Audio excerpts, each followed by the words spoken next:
And I'm the director of the Center for Sustainable Building Research, and also a member of this next panel. My name is Leighton. I'm a mechanical engineer with HGA. And I'm Leah Wirgau. I'm a sustainability specialist specializing in E3 at HGA. Yeah, so why did we want to talk about pre-design? I guess is the first thing. So one of the things that we've seen at CSBR, and maybe all of you have seen on your projects, probably one of the areas where we can improve the most on setting up projects for success is integrating sustainability into the pre-design from the get-go, so it's built into the budget, so that the budget that goes into the bonding bill is accounting for the building that we intend to build to meet the performance standards.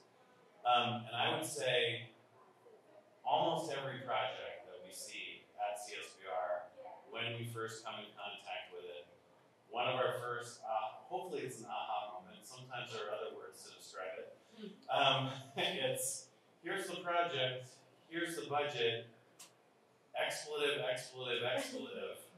We didn't know we had to do long laundry list of all the things in SB2030 and D3.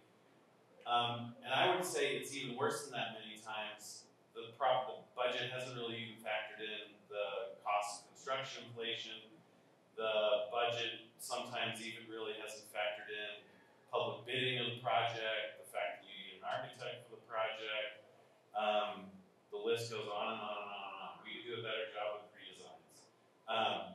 So there's a lot of stuff we can't control about pre-designs, like planning for inflation, and yes, we are going to publicly bid these, so you can't take the cost for whatever thing you're building from the guy with the pickup truck who built you one of those not with bond funds, and now we're going to build one with bond funds. It's not going to cost the same. What we can talk about, which is the subject of our panel, is what's, I think, HGA's really excellent experience with a lot of E3 SB2030 projects, mixed with some of our experience at CSBR, kind of things that we see and kind of items to consider and factor in as you do these things. All right, hi. So just giving a snapshot of some of the projects that HGA has worked on related to E3. So all of these are E3. You can see that there are a lot of different kinds. So we have experience working in past versions, the current version. We work with regular buildings, major renovation, the small buildings epic.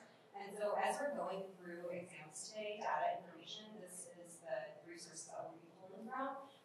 Many of these are listed on the case studies library, so you can always go onto the E3 website and explore those more.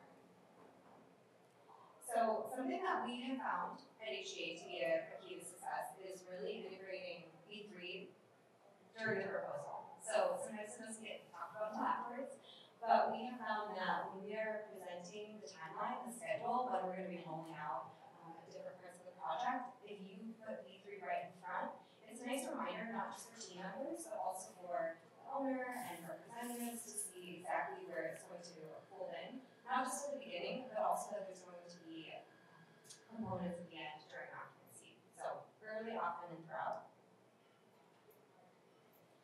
And then I'll cover the slide in a little bit, but really thinking about the stages of the phases of P3 and focusing on pre-design for this presentation, but keeping in mind that pre-design is really setting the stage for success for the rest of the project timeline, including occupancy. So, like I said, I'll go into that in a little bit, but I'm going to hand it back to talk about pre-design requirements. So, well, and maybe I'll ask a question. How many of the people in this room are involved in creating or informing pre-designs? About half-ish. How many of you inherit a pre-design and know the experience of the, oh, this is this great moment that I described before? Okay. So we've got a lot of experience with this. So as we know, So the other thing is, well, I'll get to this in a minute, but we're primarily the source of the template for doing pre-design, the requirements for doing pre-design. Many of those things, as we know, come from state statute. State statute says the project's 750,000 or more, it must have a full pre-design. If it's smaller than that, it must have an abbreviated pre-design, et cetera, et cetera. So the Department of Administration manual sort of governs a lot of how we do pre-designs, gives guidance on what the requirements are. These requirements also show up in other agencies' sort of guides for architects and designers on how to do pre-designs. Like Minnesota State has a pretty excellent set of guidelines that really outlines how it really works, what applies, what doesn't apply. So this kind of flow chart from Minnesota State gives you that sense of the size of the project and what needs to apply, what doesn't. We're going to primarily focus on bigger projects, so bigger than 750,000, and projects that are bond-funded projects, and that rule set around those projects.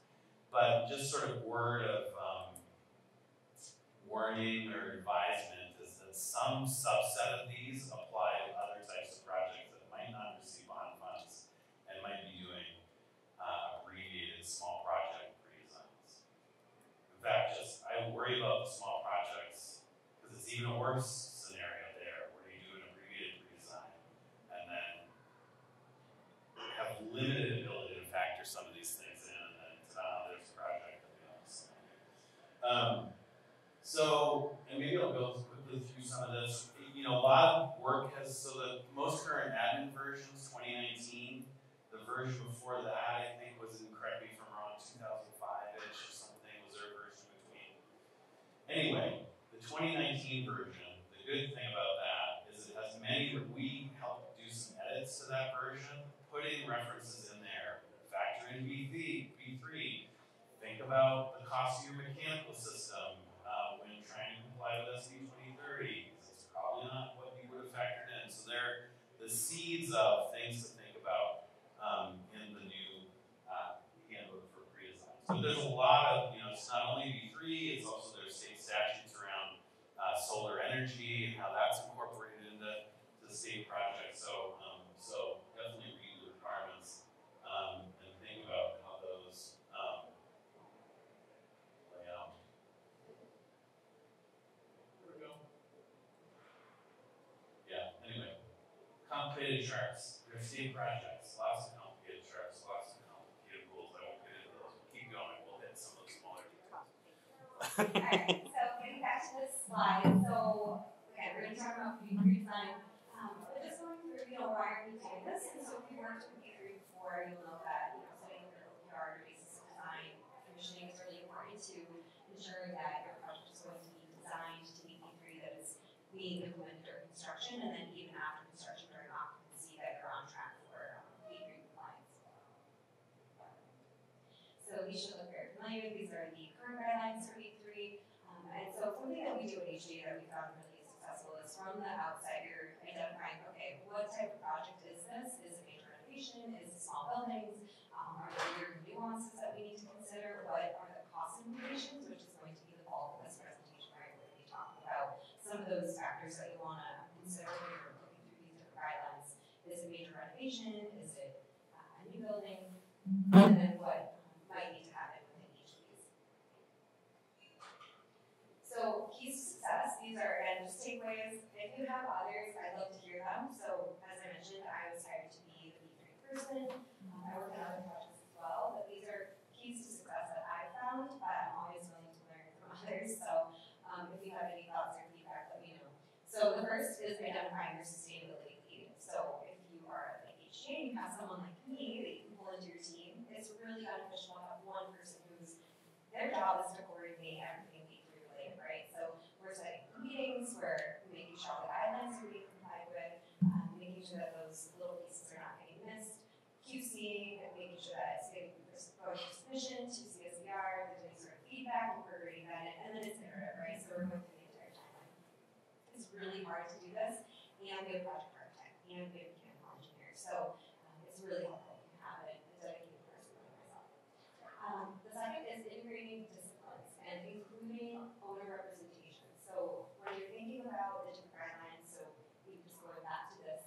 instead of thinking of them in buckets and silos, everybody doing their own thing, instead, can you think a little more holistically, thinking about integration from the very beginning, how are these guidelines being woven into best practice as well as the stretch of V3.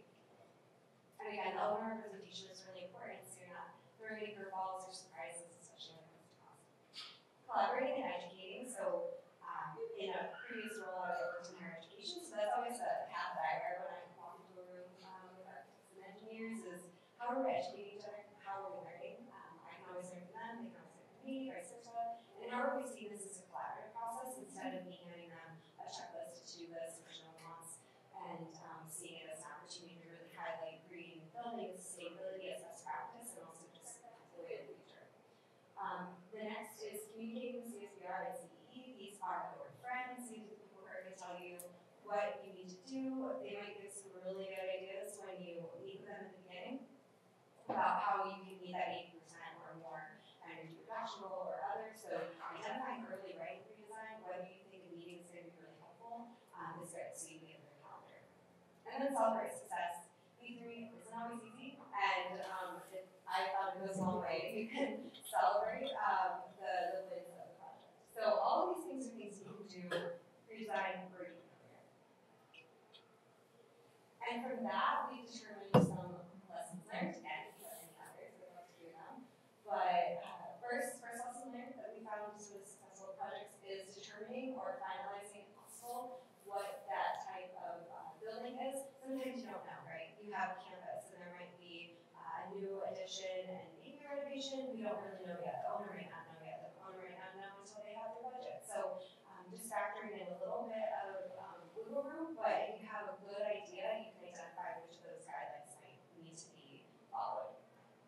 Then ensuring the project budget includes V3. So these are several, but there could be others too, for energy efficiency systems, renewables, site costs, materials, and having a commissioning agent. Again, there are others. Identifying your energy baseline and anticipating an 80 to 90% reduction. So when you think about 80%, that is a requirement right now under SB2030, but we are looking down in the bottom corner for 90%, so you might want to consider that further. And then anticipating for renewables. Something that we'll talk about in a little bit is using renewables to get to that 80 or 90% reduction goal, which right now just really isn't feasible without it.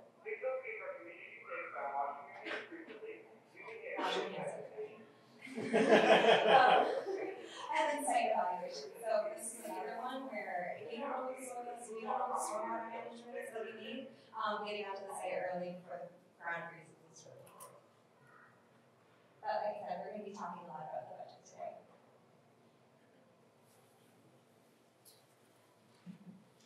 Yeah, and I think some of those are great lessons learned. And we have had so many projects, small projects, that are trying to do the full large project format. When we have SB2030 for small projects, we have new site guidelines for small projects. So just that early meeting, unfortunately we see more and more projects coming in during pre-design. Just do a quick check-in and say, this is what we're assuming, are we on target?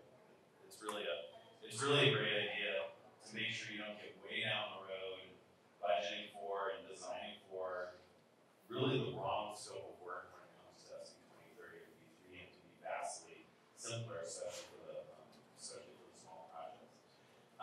In addition to that, within the pre-design requirements, many of you have seen this, there is the, and this comes from, I believe this is from the Minnesota State guidelines, and it comes off of the state guidelines, is that, as we're doing SB2030, 80% projects and 90% projects, somewhere around, and Leighton and I will debate this, but somewhere in the 70-ish percent is the cost-effective limit of energy efficiency.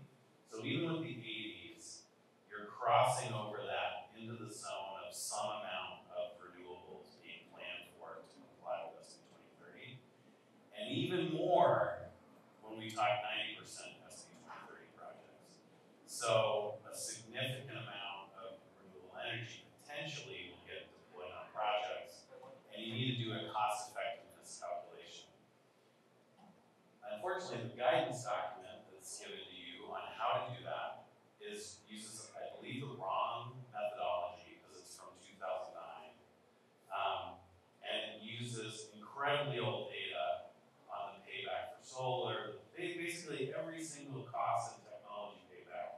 the example document is more than 10 years out of date. So don't use it. And not only that, don't use it, don't just make a PDF of it and put it in your SB2030 submission and think that's compliance of why you don't have to use solar panels. Because we actually pull up the submissions and say, no, this is not it. You actually need one from your project, not a veteran's home designed in 2008. Sorry. So this graph, which shows the kind of predicted cost decreases of solar energy, and this is a global chart, but 2000, the project I showed you, the example I showed you was from 2008, 2009 costs. The costs have dropped dramatically for solar panels since then.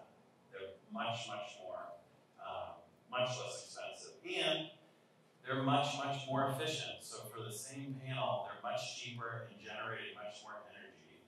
So when you do a cost effectiveness calculation, what we're seeing is it's getting, for smaller scale projects, still for a while, we're going to see it's not cost effective to do the solar panels, but particularly bigger projects, bigger scale ones where we're going to see cheaper costs sooner.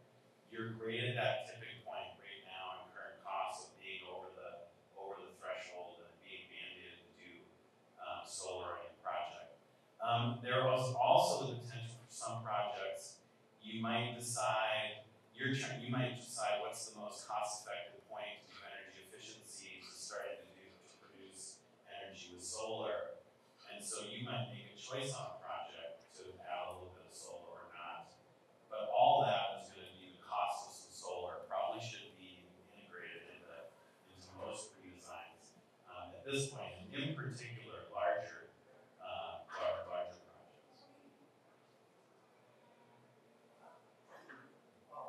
I'll leave it at that. There's other stuff. What do you want to, or you were going to baseline how we do price or costs for the next one? Do you want to keep going? Yeah.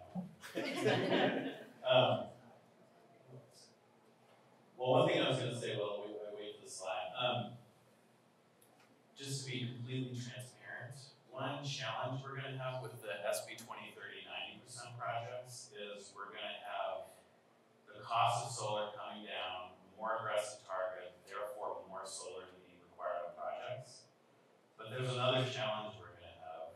Does anyone have it? You know it, because I told it to you yesterday. Does anyone else have a guess on what another, if you're a reader of state statutes, you would know another huge challenge we're going to have? There's a cap on the size of solar we can do on state buildings. And for large, we're going to see, we'll see, maybe we won't, hopefully I'm wrong. There's a potential that we'll see some pretty big projects that have an SB2030 goal of X, that especially on the 90% projects, to get to that goal, you're going to have to deploy maybe more solar than the cap. So we're going to have projects, they're going to have two state statutes in conflict. Really awesome, isn't it? But there's a potential for it. So we have to just factor that in. And the couple projects that identify this, hopefully they identify it really quickly so that we can identify it and then crosswalk it over to commerce and admin and others and say, here's our problem, we said it was going to happen, and here it is. What's your instructions for the project?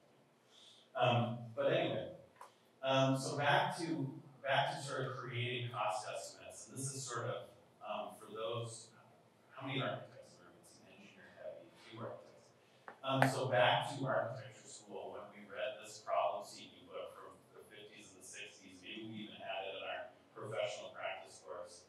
Hopefully there's a newer book than this, so we don't read this book anymore. But we learned how to do the basics of an anticipated cost estimate for projects. And all of our estimates on the projects that we're working on are kind of based upon this structure that we've got building costs, footage by some cost per square foot, fixed equipment costs based upon some percentage that comes from projects in the 50s and 60s, site development costs of 15% that come from an era of just plant grass and call it good, professional fees back in the day where we racketeered our professional fees, got much higher fees, now they're a lot lower. And contingency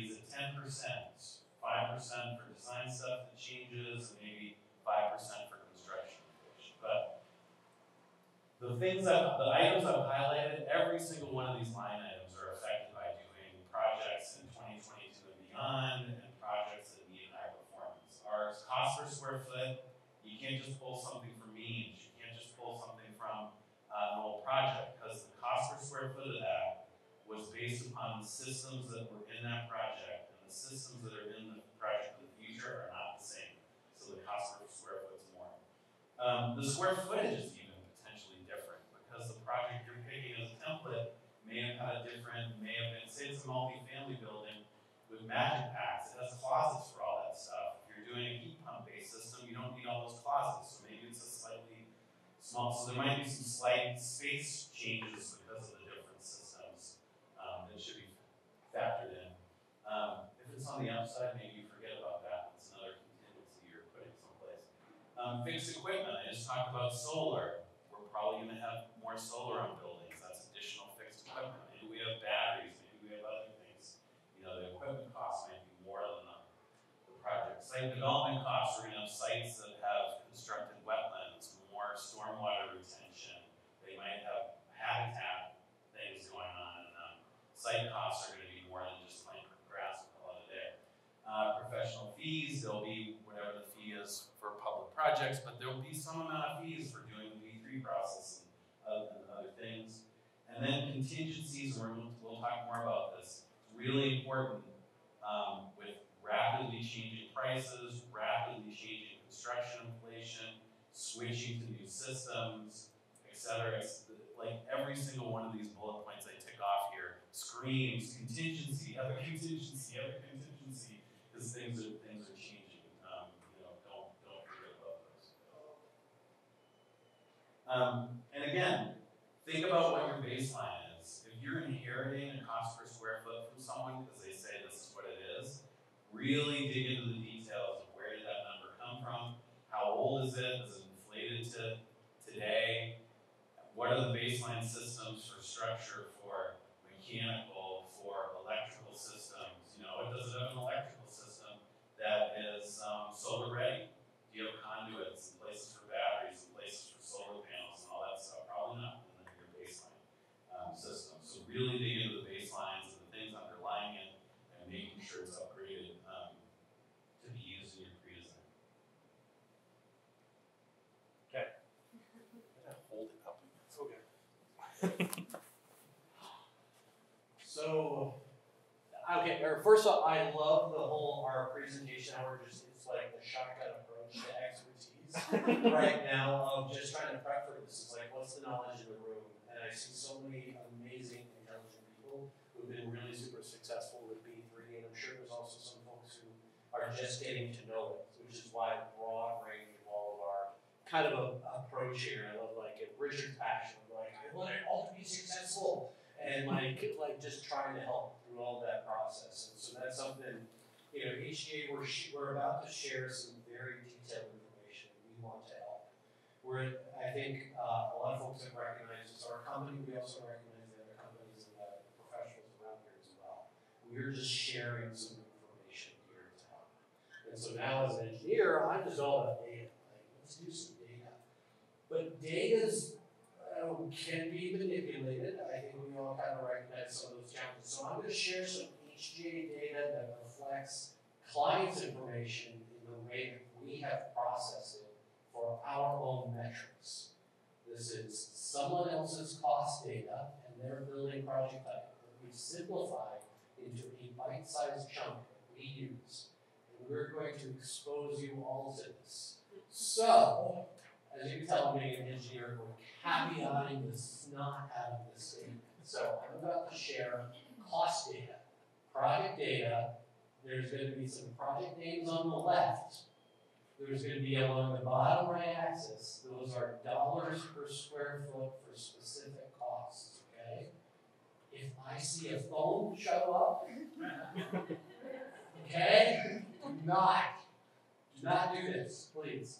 But we also want to be helpful. So these are anecdotes that you could take elsewhere. But we want to just share. That's again, we want to elevate how we do our work and do it better. We want to help clients kind of through this process as well to kind of achieving that sustainable design feature. So I'm going to click one more, and the big thing is going to go away. Are you going to say that it's all 2000? So this is all, we're going to ask the question immediately. This is all data that has been annualized on a project level to $1 per square foot. Huge, massive range on there. I think Jim back there can talk about waterworks on $1 per square foot. When you've got like an obscene amount of site area that has a lot of dollars and a little tiny amazing pavilion. Just what that can do is skewing costs. But this is a reference point that we're going to be sharing or using to talk about our experiences with B3. Go. Are you going to say this? Yes, you are going to say it. Okay. I'm going to make sure you're going to say it, because there's a bunch of important caveats. So, anyways, in terms of all this data, this is basically adjusted to $2022 so we can flash up a bunch of projects we've done through the years. Just something to keep in mind. We have wide range of costs. We have a couple of project costs that are under a $200 per square foot range, which is a really obscenely tight project budget for those who understand this language of dollars per square foot. And then we have some that are massively over $800 per square foot. Big broad range. Lots of different project types. So B3, museums, classroom buildings, libraries. This is all thrown into the pot of money, or into the pot of data that we're just presenting, just sharing some stuff here. These have all been adjusted to $2022, but we're pulling on some of the data way back even to the first projects. We were part of some of the pilot projects with the B3 rating system back to some work with the Department of Ag and Health over in St. Paul. And then I mentioned a little bit on another project. So some of these projects where we're using square foot as a reference point as our lovely denominator to look at all of these costs. When you've got a lot of projects that are site dependent or maybe some other project components that don't necessarily go into a dollar or into a square footage, it can skew those numbers a little bit. So these are just again all reference points for sharing data. So one quick add, just to be completely clear as a qualification point. The slide I showed of building gross square footage times cost per square foot, and then the site development 15%. These numbers are mushing those two together. Yeah. Well, that's just the reality of things. You're getting back from contractors as cost, but just know that it's mushing those two line items together, and it would probably be good to do a future cost study to try to split them out and get a range at what should that 15, like what should the new percentage assumption be for site development numbers? But we just don't have it. But just know that they're mushed together in these numbers. Yeah, question. Yeah, far away. You said you normalize these, you present value these dollars. Yes. So from a construction project in 2018, what have you used to The exact number, I would have to, so Joe, our construction estimator, we've got a construction estimating arm in-house, Joe Tardizo, if you know that individual well. He works with a lot of folks who usually some of the contractors come talk to him. He would have that exact number. I've got the spreadsheet probably buried on my laptop, so we can go look at what exactly the factor that he used based on just the data that we've been tracking to convert, say, a 2018 project, to use your example, to 2022. So those numbers are baked in. I don't have that off the top of my head, but that's kind of how we're doing some of the escalation and inflation numbers that we do to track in-house to what I call normalize all of these, or present value using cents.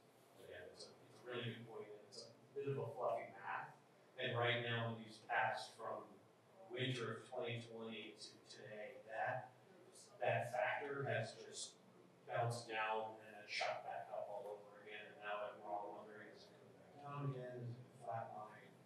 This is what we're doing. It's a bit of a challenge. Hopefully that answers your question.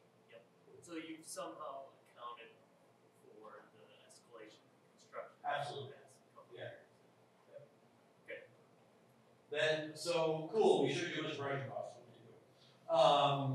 Now, what we wanted to do is actually break it down further. So here's yet again another giant caveat. We more numbers, yay numbers. But so we took all some projects, maybe a museum, maybe a renovation for the guard, maybe a library in the Western Twin Cities and in the Eastern Twin Cities, and maybe some restaurant park buildings, community centers, and took the detailed cost breakdowns of how we evaluated it as a company compared to a baseline. What was expected project cost before we factored into this, and broke them down from major categories. So we have this column here. Let's do this. Cool. We have this column here is the dollar per square foot, kind of our rough project costs. And of those project costs, this was the dollar per square foot add that we had for the energy additions, enhancements that we needed to do for B3. We have for water and stormwater management. This is primarily a site number, or the site stormwater system number, excuse me. We have a materials factor, a site factor, and then a rough total dollars per square foot impact because of B3. All summed up. I have a couple of notes here. So this was like the, hey, if you guys want to see this, we found this is just kind of helpful information. For years we've just been kind of doing B3 and making B3 work. And then having amazing folks like Leah come in and be like, let's get organized here. If we do all this work, like let's get this all sorted out. This is the type of information we're pulling together and trying to make our life easier, and hopefully by extension, some of your lives easier as you're stepping into a B3 project. Now, what is really amazing, or maybe there was some tension about 5 or so years ago because B3 was not perceived to have cost any more money. As we're moving into like the new or in a more advanced market, we're recognizing that there's some challenges of just having that conversation with clients, with owners. But it's just like, hey, this is important. This is something that we need to be doing, and this is something that we need to be planning for in your project. And we know sometimes you're building projects you've been trying years to make happen, and they're addressing so many personal needs or so many just programmatic and company needs here. But as part of this, we're doing the right thing and doing B3. And because of that, we have to invest the money in here to make it successful. And that is been such the hard thing. And this is where Richard has been exposed to it. I'm sure tons of you have been exposed to this as well throughout the design process. When you're fighting for every dollar, just to make people to get them what they want. And you're struggling with, say, like an administrative thing like B3, that then suddenly turns into like, we have to do sustainable design and that's cost a lot. Like it's so awful when you like have to manage like a client as if they're like your child. Like, I have to brush my teeth. Like, no, like, yes, we have to do this. This is actually important. Like, this is really important stuff. So this is just something we're trying to get. Yeah, go. I'll just be like angel and devil. Like, I actually have really great clients who are like from the beginning, like, how much is this going to cost? We know we have to do it. We want to do it. So I have seen the tides change a little bit. So I'll throw that out there. Sure, There are the ones you have to do right now. Engineer plan for the worst. Yeah, sorry. But what's great is you can have this percentage. So yeah, you're not going to know the exact breakdown of costs in the beginning in a proposal. But if you can have that percentage, say like, it's going to cost 3% more, then they at least have that in mind instead of thinking it's going to get more much. Totally, yeah, questions. I figured big pause for questions. Go to town. How did you arrive at or calculate this premium percentage? Oh, the percentage? Would this ever have, would you add the year of construction completion to it? I There's a- calculated it, but it would be interesting to know. 100% right. There's a lot of stuff that we can add to this. To answer your first point, we had to find a way to level set. Like, what could we have reasonably done if we could? I hate saying it this way, like ignore B3. Just build a building that met their programmatic goals. Say from an energy efficiency standpoint, give them a really good building that was probably probably a little bit better than code, just here's a good building from an energy system standpoint.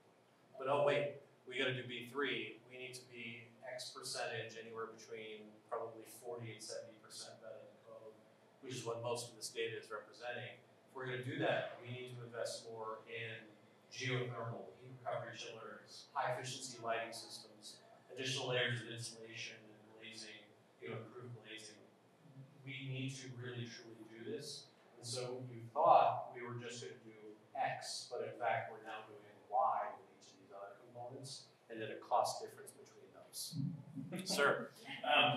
Well, I'm going to build on that. A lot of passion. Yeah.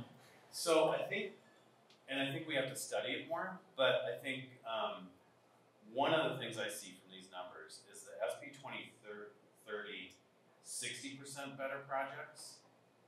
We're just tweaking a little bit the old systems. And back at that time we said, it's about 1% more, and I think that's about right. But as we start to march further down to 70 to 80, that's when I think it's climbing up to this 3-4-ish%. And then the big another is when we go to 90, where does it go at that point? So I think it does really depend upon which year in the system you are of what the ad is. The other wonderful bit of complexity is this is percent, and you're going to give your caveats in a second, but these percentages are percent above the baseline, and the baseline changes from owner type to owner type, because some people just assume, some owners assume a bunch of stuff that are part of the cost that others don't. And then the commercial code's changing. So as the code's getting better and better, it's lowering that percentage add. So there's this it's complicated. So when our code goes up again, gets more aggressive, it's gonna go up to make the baseline a better building to lower that percent, if that makes any sense. So that's all the complexity we're trying to navigate as you're trying to figure out how to get somewhat close in a pre-design way. Did we answer your question? All right. This is super. Yeah. Sort of, kind of. I'm not really excited about it, but good enough. Go for it. Yeah, please. You're conserving energy and conserving water, that saves you dollars. Correct. Yeah. I'm looking at net present value, payback, whatever. I like to see another column over there, and that would make finance. Yeah. So really good question. So keep in mind, everything we're doing pays back in 12. Not everything, because if it's a B3 thing, it might cost money, and how do you know exactly how it's paying back? But the SB2030 stuff is paying back in 12 years, or it's not getting done. So that's like worst case scenario. And what we see in project breakdowns, you probably see something different. It's sometimes if you aggregate them as a whole, like this improved building versus the base case, aggregate all the savings, it's much, much lower than 12. We see, I don't know, I've seen project teams anyway tell me 4 years, 5 years, 6 year kind of payback things. But 100% agree. We always do as we present it to B3. We wouldn't just be like, look at what you have to pay extra. There's value in really doing this. So we have a lot of that information for specific systems and stuff like that, just to show yes, your choice to actually go with this system is really actually good for you. Just managing people's expectations, and through that you're 100% right. We're just trying to focus on the cost discussion for HGA's experience for what we're doing here, just trying to make this unique. We're again trying to consolidate so many different clients and project types. This is just super challenging, as everyone knows. So lots of caveats. Yeah, Just a caveat to add, we just finished our Highland Bridge site. I just finished the ones in Wirgau, and Nice. this process, and that was a 7-year payback Yeah.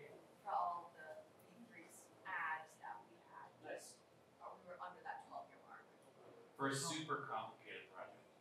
Yeah, I got some comments and requests for EY. Along with continuous commissioning, how long do these buildings last? I mean, you know the answer. Thanks. Well, it varies. I don't know in your set it's gonna. I mean, How long it's really typical lasts? state Yeah, built these are 50 plus, but we are seeing some kind of shorter life buildings come in to the bonding mix. So typically a state-funded bonded thing would be a 50+ year, but we are especially seeing small projects migrate in that I look at what it is and I'm like, whoa, that's a 20-year building. So, different discussion. Anyway. So, a couple extra notes on this one, just blasting through these. This is primarily Twin Cities-based projects, so just keep that in mind. Say if you're in a different part of the state, maybe just could be more rural areas or something like that. So if your access to some of these technologies or efficiencies with recycled content or waste streams or materials could be more challenging. Just ask depending on the market that you're in. It's again with these costs, we've actually scaled out. This is like a refined cost. So still just thinking about this with regards to design contingencies and construction contingencies. That's something to factor in on this. This is just presenting a pure number, is what this is. We're just showing this for today, 2022 numbers. As always, when you're thinking about your projects, what's your midpoint of construction and what happens if you get delayed? Just as you're doing all those numbers, it's just the joy of what we deal with.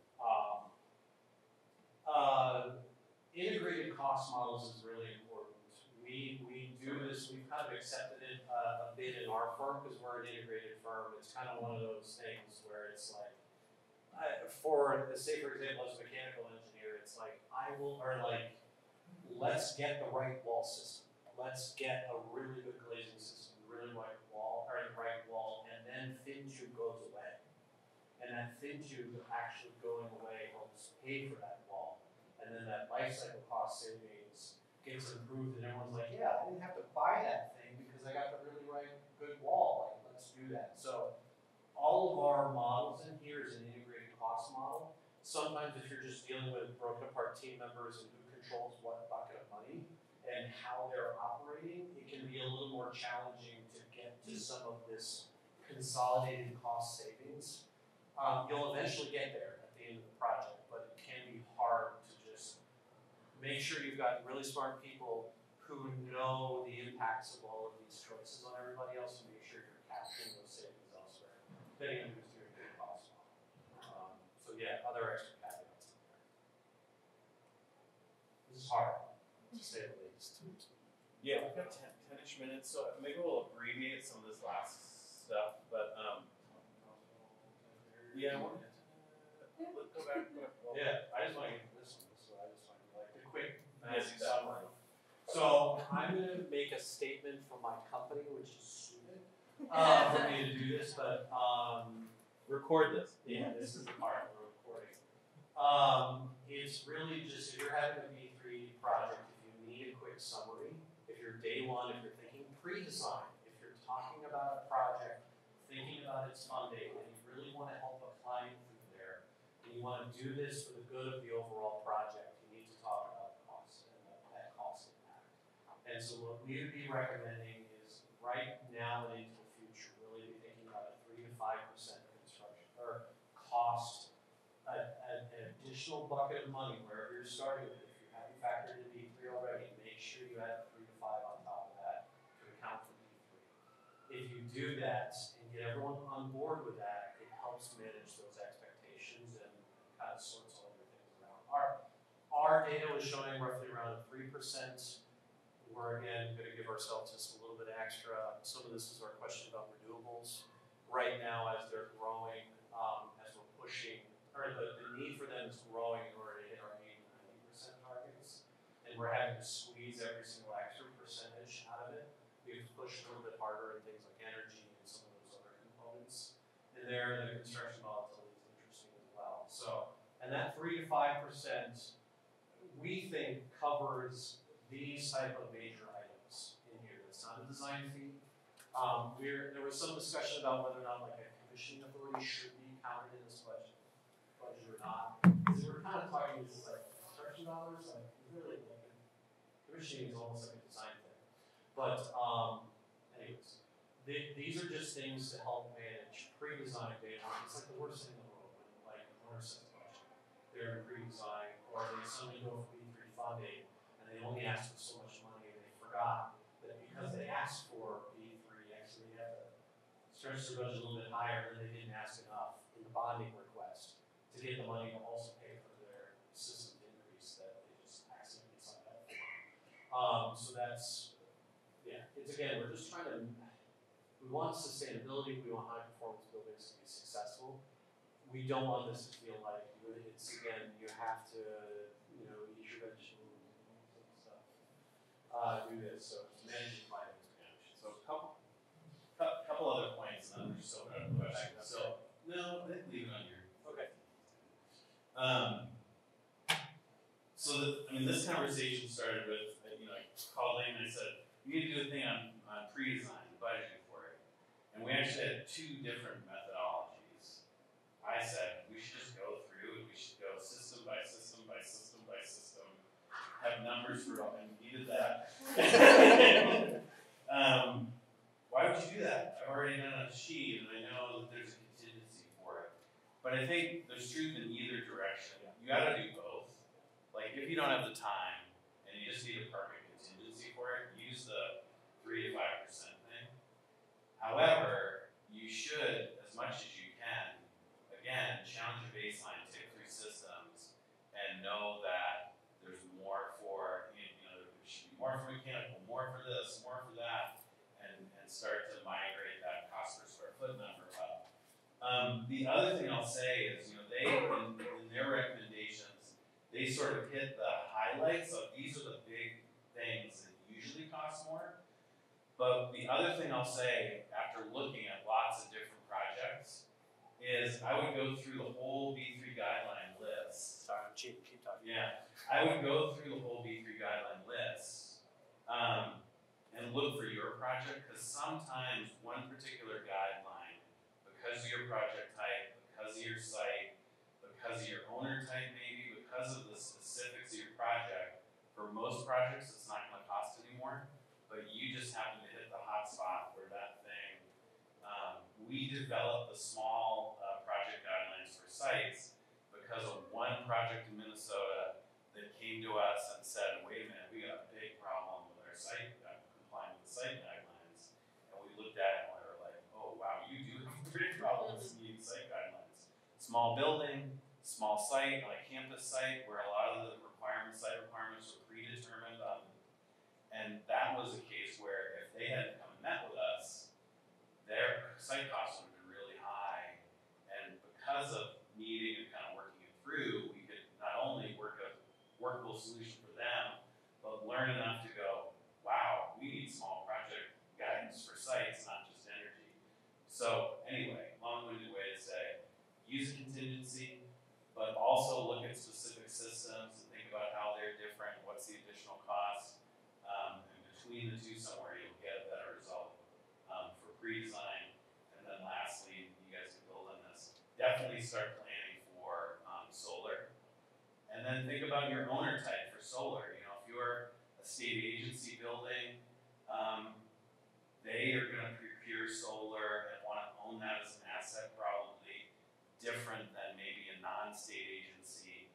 And so your purchase cost of solar might be completely different, owner type to owner type. And we'll be figuring out that more and more as we do more 90s.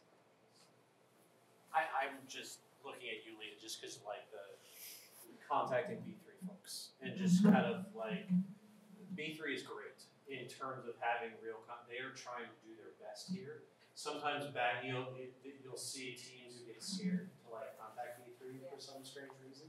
It's just like call them up and have a rational conversation with them because they're fantastic at kind of walking through the guidelines. It may be tough to get you on the phone or to get a meeting because you're quite busy doing a lot of things. You're understaffed. But doing some of those, if you run into some of those questions or challenges and you want to have a rational conversation about your baseline of your project, start in pre-design. Do not wait until after you set your budget to figure out what you're really doing. Because, it's again, managing expectations. Just talking to people. And then, questions, comments? Yeah.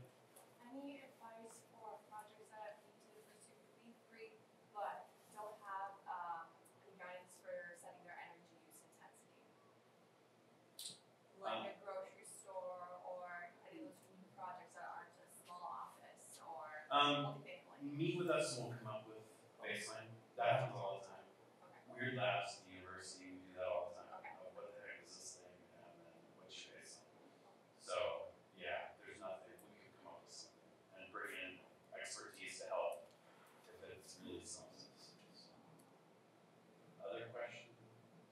Get to the back. Hi. Hey, how are you? I love that we're talking about managing client expectations.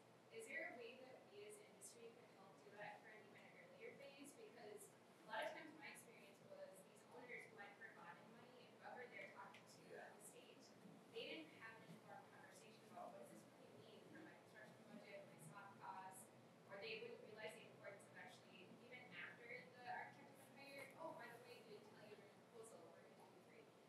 So is there a way we as industry might be able to help inform those earlier conversations? So the good news, bad news is we've failed this whole entire process so badly that the Capital Construction Committee talked about pre-designs in the last section, because there's just so many projects off the rails. And I think primarily because of not factoring construction inflation. So I think one future outlet is to see what's going on in the legislature, and with that, well, Capital Construction Committee, that's a place where they're thinking about, are there some things we should be doing better with pre-designs in terms of having gates or other things so that we make sure we've got all the costs. Because they really want all the costs in when they approve a bonding bill, because it's really kind of embarrassing to come back and do later approvals for construction inflation and other scope things when we should have known that in the beginning. So that is one outlet. Admin is another outlet, because all bonded projects go through an admin review no matter where they, whether it's Minnesota State project or wherever. So talking to the staff at admin to say, this is some of our experience, this is what we've learned. I mean, we've been talking to them over and over and over again to try to get it integrated into the pre-design manual and other things, but I think collectively, the more we can kind of share lessons learned, we could improve the estimating process. One big question I have is, it actually says you're specifically not supposed to factor in construction inflation, because don't worry about it, MMB and admin will cover that. I would think on that one for a moment and have some feedback about what we think on that, and is there a better process. Anyway, it would make me nervous as a project architect or something, putting something together. I want to own some kind of construction inflation factor myself, that I knew what it was and factored it in. So, other questions? So this one's kind of off the wall. Is natural gas combustion at the site a dead item at this point? Because we haven't talked yet about carbon. We've talked about energy today, but not yet about carbon. Yeah, good question. And that's kind of that's the sense that we're getting from the projects that we're working. Maybe you can burn gas to make hot water. Yeah, good question. Yeah. Great question for the next panel. Yeah. Well, I didn't share that slide, but couple important things to keep in mind. SB2030 only goes to 90% reduction in energy and carbon, so there's a 10%. We actually don't go to net zero. I actually think it was a mistake in the original bill, or there's some kind of who knows what going on. But I'm thinking down the road it's going to turn out to be a smart thing that we stopped at that last 10%, because maybe the last 10% is best done in the at the utility scale. Or there might be some really difficult project types or some other things where you can't get all the way to electrifying it potentially, and you've got to use some of that last little bit. But I think it really depends, and it's complicated. We don't know, and Scott's going to actually talk about.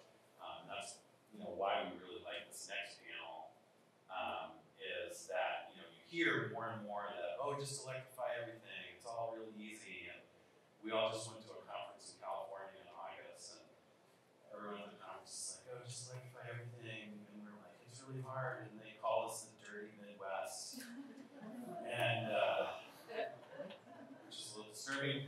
But then we had a panel showing newsflash. Net zero is probably the hardest in the upper Midwest with cheaper energy and really difficult climate. So, back off, California. But yeah, I think next panel we'll get into that a little bit. I think that's kind of a bigger long-term question of how does that fit in? Question of that. Yeah, so I'm going to merge the Excel presentation with Google. I heard something that I hadn't thought about before, that Excel has a baseline of 30 to 40% renewable energy. Yeah. And everybody's electricity that they use, no matter what they're paying. Yeah. How does that affect this? Because could we just automatically take away 30 to 40% of our energy usage for every project that's connected to Excel? No. And automatically take that off? It's already renewable. No. We factor all of Excel's projections on decarbonizing their grid is factored into the SB2030 calculations. So the challenge is with SB2030 in the legislation is an energy and a carbon standard. We basically have to hit those reduction targets for both energy and carbon. So if it was only a carbon standard, it'd be a lot more complicated. We'd have to do, but it's energy and carbon.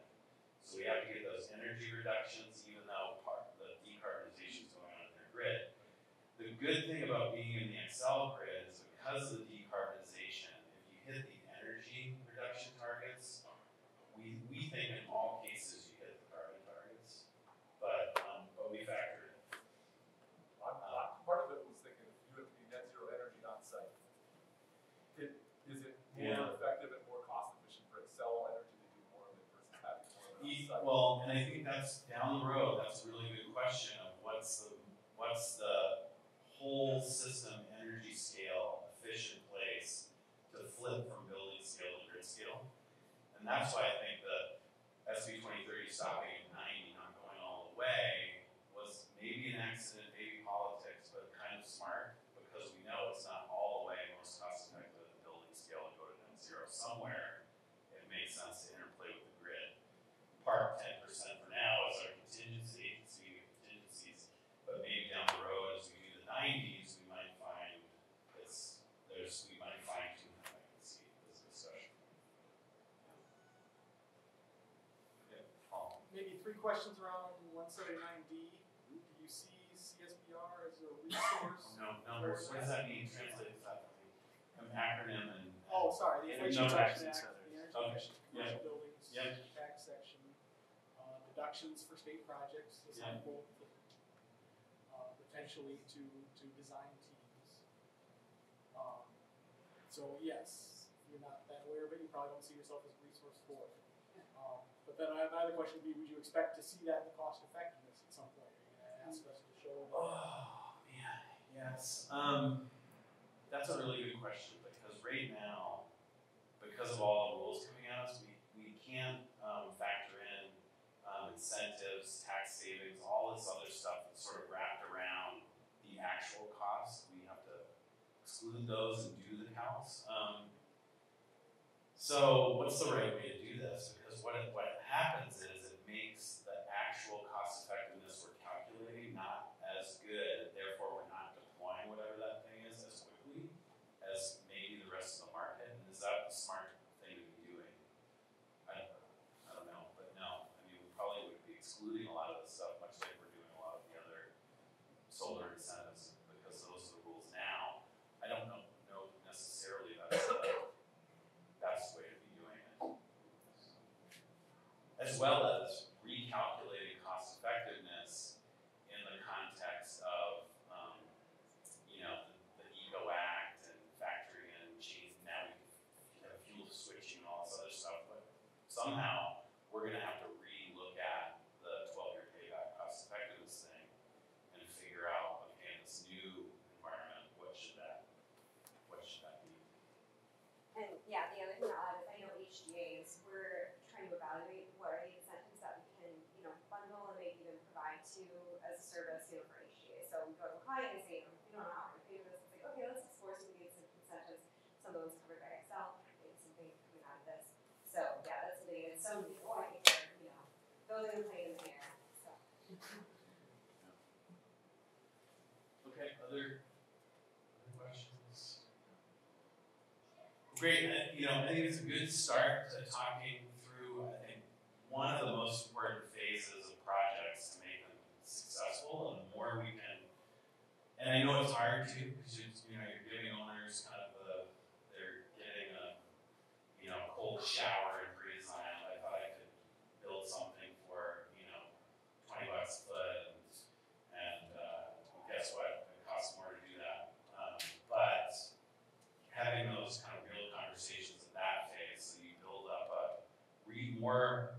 reasonable budget, so at the very least, we don't get projects that, you look at their budget, and we're supposed to be talking about B3, and I'm looking at it going, I don't even know if you can build a code, whatever that thing is, for that cost. So, good luck with that. Now let's talk with B3 about B3. So, improving the entire process